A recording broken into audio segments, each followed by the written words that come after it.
राधे राधे, जय श्री कृष्णा।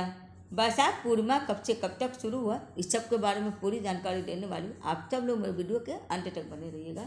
हिंदू धर्म में सारे पूर्णिमाएँ का बहुत ही ज़्यादा महत्व होता है, लेकिन बैसाख का महीना भगवान विष्णु जी को बहुत ही ज़्यादा प्रिय है, इसलिए बैसाख पूर्णिमा भी बहुत ही ज़्यादा खास हो जाता है। इसी दिन पूर्णिमा के दिन ही भगवान बुद्ध जी का भी जन्म हुआ था। बौद्ध धर्म में इस पूर्णिमा का बहुत ही ज़्यादा महत्व होता है।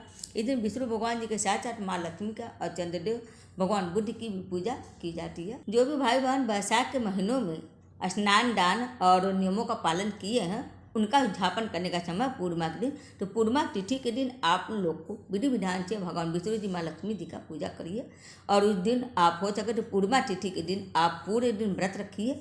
उसके बाद शाम को चंद्र जी को अर्घ्य दीजिए, सत्यनारायण भगवान जी की कथा भी सुनिए, और दान आप लोग जरूर दीजिएगा। हो सके तो ब्राह्मण को आप भोजन करा दें हवन करने के बाद, और नहीं तो आप लोग केवल दान भी ब्राह्मणों को दे सकते हैं सामान्य। तो जो भी गर्मी के ऋतुओं के हिसाब से होता है वो आप दान दे सकते हैं। तो आइए जानते हैं कि पूर्णिमा तिथि कब से कब तक। पूर्णिमा तिथि की प्रारंभ हो जा रही है 11 मई दिन रविवार को रात 8:02 से, और 12 मई दिन सोमवार को रात 10:25 तक है पूर्णिमा तिथि। उसके बाद पूर्णिमा समाप्त हो जाती है। तो पूर्णिमा का व्रत उदया तिथि को न देखते हुए, चंद्रोदय यापनी को देखते हुए व्रत रखा जाता है। लेकिन इस साल का पूर्णिमा तिथि उदया तिथि से भी बना हुआ है और चंद्रोदय यापनी से भी 12 मई को बना हुआ है। तो इस हिसाब से 12 मई को ही व्रत रखा जाएगा, और उसी दिन 12 मई के दिन ही इस साल की पूर्णिमा तिथि का सारा काम होगा।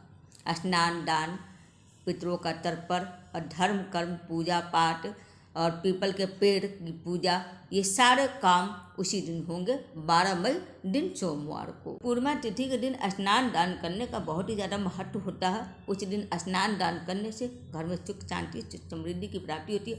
और बैसाख पूर्णिमा है, तो इस महीने में स्नान दान ब्रह्म मुहूर्त में करने से इंसान के सारे पाप कट जाते हैं और मोक्ष की प्राप्ति हो जाती है। तो सुबह 4:08 से लेकर 4:50 तक का समय है ब्रह्म मुहूर्त का स्नान करने के लिए।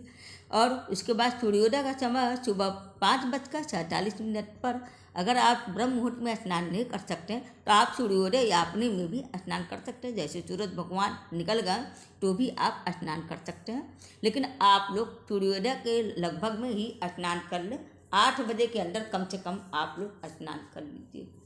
सूर्यास्त का समय है उसी दिन शाम 6:59 पर। पूर्णिमा तिथि के दिन 12 मई दिन सोमवार के दिन पूजा का शुभ मुहूर्त है प्रातःकाल सुबह 4:29 से लेकर 5:32।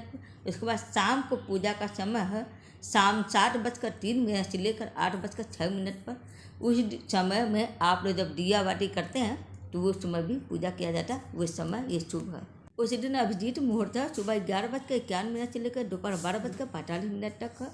राहु काल का समय सुबह 7:30 से लेकर 9 बजे तक है।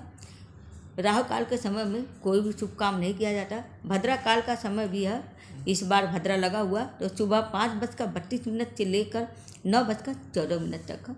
लेकिन इस बार की भद्रा पाताल लोक में है, तो इसलिए पृथ्वी लोक पर कोई भी बुरा असर नहीं पड़ने वाला है। पूर्णिमा तिथि के दिन स्नान दान पूजा जप तप करने के बाद और व्रत रखने के साथ साथ आप लोग शिवलिंग की भी पूजा जरूर कर लीजिएगा। पीपल का पेड़ का भी आप लोग पूजा जरूर कर लीजिएगा। पीपल के पेड़ को सींचने से घर में आर्थिक तंगी खत्म हो जाती है, और साथ ही साथ सारे देवी देवताओं का आशीर्वाद भी प्राप्त होता है। और शाम को चंद्रमा जी का पूजा आप लोग जरूर करिएगा, चाहे व्रत रहें या न रहें। तो चंद्रोदय का समय है शाम 6:57। तो उम्मीद है आप सबको मेरा वीडियो पसंद आया होगा। हरे कृष्ण, हर हर महादेव।